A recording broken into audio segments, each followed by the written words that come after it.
নমস্কার বন্ধুরা, আমি মুক্তি বিশ্বাস হাজির হয়ে গেছি আজকে গল্প পাঠ করে শোনাতে। কিন্তু বন্ধুরা, এখন তো বাইরে চলছে বর্ষা। আমার টিনের ঘরের চালের উপরে টুপটাপ টুপটাপ করে বৃষ্টির ধারা পড়ছে। আপনারা শব্দ শুনে নিশ্চয়ই বুঝতে পাচ্ছেন। সেই সাথে প্রতিবেশীর কুকুরটি কিন্তু বর্ষার গান জুড়েছে। সেই সুরও আপনারা কিন্তু মাঝে মাঝেই শুনতে পাবেন।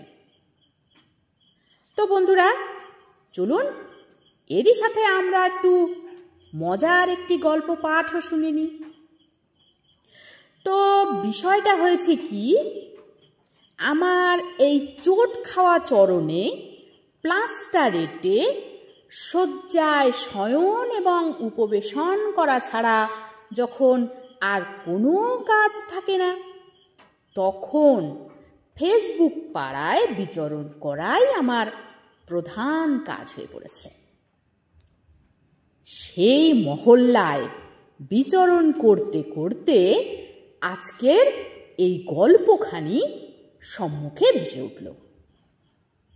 সম্মানীয় গল্পকার সাধন মিত্র মহোদয় গল্পের নাম রহস্যময়ভাবে গল্পের সাথে যুক্ত ছবিতে লিখে দিয়ে কৌতুক বশে পাঠকবর্গের কাছে পুনরায় গল্পের নাম দেবার জন্য অনুরোধ রেখেছেন,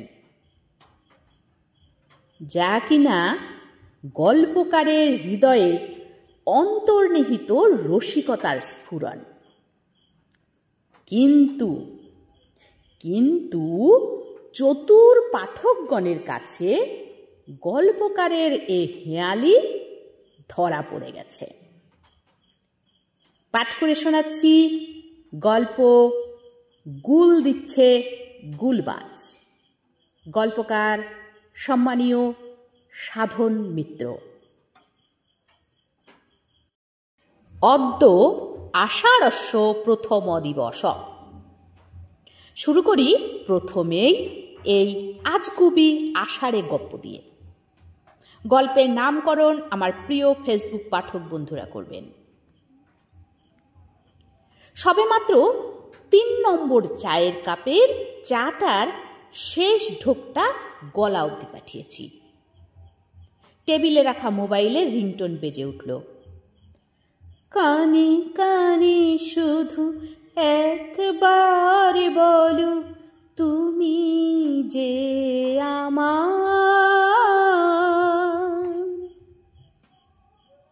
তাকিয়ে দেখি ফোন করেছে কমলা।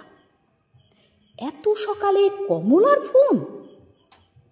হ্যালো বলতেই যেন মহাসিন্ধুর ওপার থেকে কর্কশ রাগিনী ভেসে এলো। তাড়াতাড়ি আমার ঘরে আয়, এক্ষুনি, নো লেট, নইলে আমি চন্দ্রবিন্দু হয়ে যাব। যা বাবা, এই ভোরবেলায় কি ঘটল রে বাবা?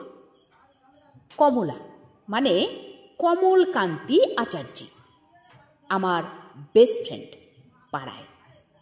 গত পরশুদিনই ওর জন্য মেয়ে দেখে এলাম শাকতরিয়া কলিয়ারিতে।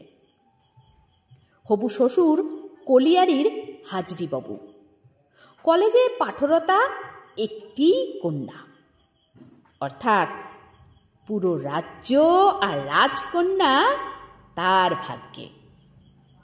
কমলাও ভারত সঞ্চার নিগমের BSNL এর স্থায়ী কর্মচারী। চিন্তিত মনে ওদের ঘরের উদ্দেশ্যে পা বাড়ালাম, আর দূর থেকেই চমকে উঠলাম। কমলাদের দুয়ারে দাঁড়িয়ে বিশাল এক গরুর গাড়ি। যদিও ২০-২৫ বছর আগেও পাড়ায় সবার দুয়ারে গরুর গাড়ি দাঁড়িয়ে থাকতো। এখন না গরু, না গোয়াল, না জোত, না জুয়াল। চাষ উঠে গেছে গ্রাম থেকে। যে গ্রাম পঞ্চকোট রাজ্যের কোষাগারে খাজনা বাবদ যে ধান জমা দিত, সেই রকম বিশাল পরিমাণ ধান কর অন্য মৌজা থেকে জমা হতো না। লোকমুখে একটা প্রবাদ বাক্য সৃষ্টি হয়েছিল এই গ্রামকে নিয়ে। নদরার খাজনা চেলিয়া আমার বাজনা, বিখ্যাত। তো হঠাৎ গরুর গাড়ি করে কে এলো রে বাপ? কমলাদের ঘরের দরজা খুলে ঢুকতেই চক্ষু আমার চড়ক গাছ।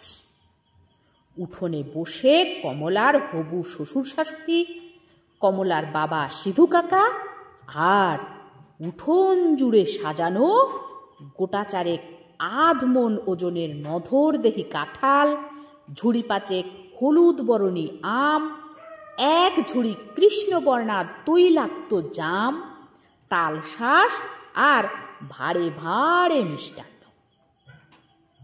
বুঝলাম হবু শ্বশুরবাড়ি থেকে আষাঢ়ি এসে গেছে।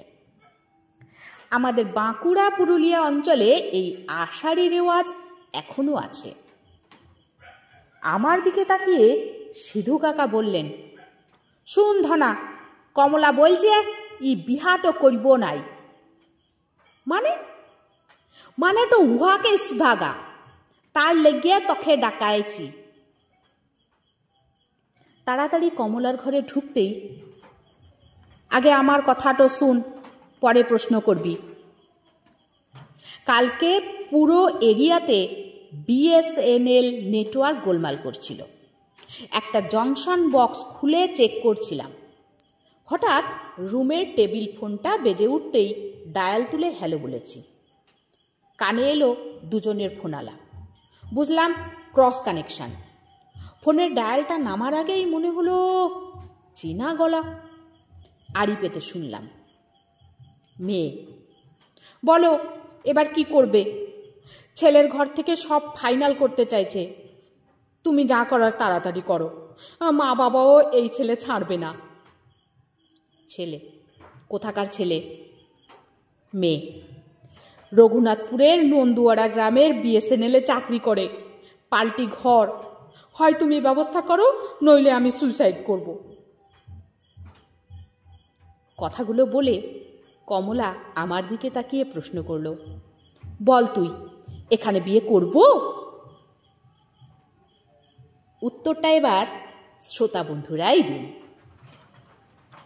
বন্ধুরা, গল্প গুল দিচ্ছে গুলবাজ এখানেই শেষ হলো।